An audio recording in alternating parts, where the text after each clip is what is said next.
Sir आप कह रहे हैं कि जैसे जो रुई धुनने का काम करते हैं या सीमेंट फैक्ट्री में या डस्ट या पॉल्यूशन से अगर ये डिजीज़ होती है तो ये बॉडी का हमारे पास डिफेंस मैकेनिज्म भी तो है, लंग्स में कैसे पहुंच जाते हैं? हमें ज़रा सा कुछ अगर एलर्जन गया तुरंत हमको छींक आनी शुरू हो जाती है, बॉडी उसको बाहर करती है। बहुत अच्छी बात की आपने कि जो छींक आती है वो भी तो एक डिफेंस है। सो नाक से एल्वियोलाई तक, लंग्स के एंड तक टोटल 10+ डिफेंसेस हैं जो मदर नेचर ने प्रोवाइड किए हैं।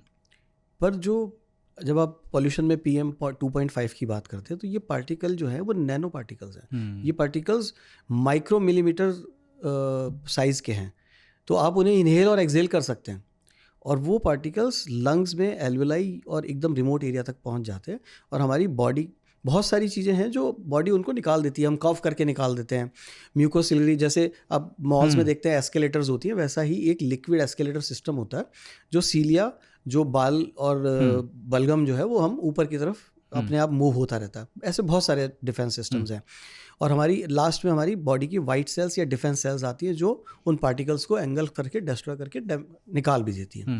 बट जब ये एक्सपोजर आपकी डिफेंस को ओवरवेल्म कर जाता है, जब दुश्मन सेना बहुत ज़्यादा है तो आपका डिफेंस उसको हैंडल नहीं कर पाता और बहुत सारे पार्टिकल्स डेली एक्सपोजर के साथ में होता है, तब वो पार्टिकल्स अंदर इंजुरी या चोट पहुंचाने का काम करते हैं, उससे स्कारिंग डेवलप होने लगती है। अच्छा, अब उस सवाल पर आते हैं जिस पे लोगों को गूगल सबसे ज़्यादा लोग ही सवाल को करते हैं कि क्या ठीक हो सकता है ILD?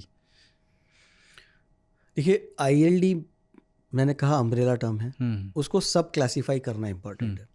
एक पेशेंट है 50 साल की उम्र में, गठिया की बीमारी है, गठिया के लिए इलाज चल रहा है, जोड़ों की तकलीफ है, आगे जाके उसी गठिया वाली बीमारी की वजह से, रूमेटॉइड डिजीज़ की वजह से उनके लंग्स में श्रिंकेज आने लगती है। वो ILD है, रूमेटॉइड रिलेटेड।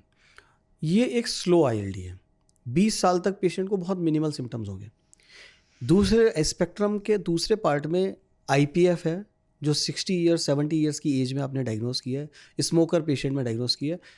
जिस दिन डायग्नोस किया उससे 5वां साल पेशेंट को देखने को मिलेगा कि नहीं, ये कहना मुश्किल है। वो IPF है, वो डिफरेंट स्पेक्ट्रम है। तो ILD को सब क्लासीफाई करना बहुत ज़रूरी है। कोई एक थ्योरी नहीं है कि एक बार हो गया तो आपको क्लासीफाई करना और इसी तरह से ILD को क्लासीफाई करना है ताकि उसका आप ट्रीटमेंट और प्रोग्नोसिस डिसाइड कर सकें। ये ब्लैंकेट रेजिम नहीं है कि सारा ILD डायग्नोस किया और स्टेरॉइड पे पेशेंट को रख दिया, क्योंकि अंततः क्या होता है, पहले जो पुराना टाइम था, जब 10 ईयर्स बैक, जब कोई ट्रीटमेंट बहुत अच्छे से नहीं करते थे लोग, ILD में सिर्फ स्टेरॉइड दे देते थे और पेशेंट स्टेरॉइड के साइड इफेक्ट से ख़त्म हो जाता था, ILD का कुछ भी प्रोग्रेशन चलता रहता था।